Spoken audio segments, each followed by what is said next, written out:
Assalamu alaikum wa rahmatullahi wa barakatuhu. 13 days, 13 du'as. Ramadan challenge. இன்றைக்கான திக்கர் நபி ஸல்லல்லாஹு அலைஹி வஸல்லம் அவர்கள் கூறியதாக அபு அய்யூப் ரதியல்லாஹு அன்ஹு அறிவித்துள்ளார்கள். யார் ஒருவர் லா இலாஹ இல்லல்லாஹு வஹ்தஹு லா ஷரீக லஹு லஹுல் முல்கு வலஹுல் ஹம்து வஹுவ அலா குல்லி ஷைஇன் கதீர் என 10 தடவை கூறினால் அவர் இஸ்மாயில் அலைஹி வஸல்லம் அவர்களின் சந்ததியிலிருந்து 4 அடிமைகளை உரிமை விற்றவரை போன்றாவார். இதன் பொருள், உண்மையான வணக்கத்திற்கு தகுதியானவன் அல்லாஹுவை தவிர வேறு யாருமில்லை.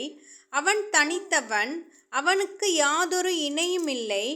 ஆட்சி அதிகாரமும் அனைத்து புகழும் அவனுக்கே உரியது.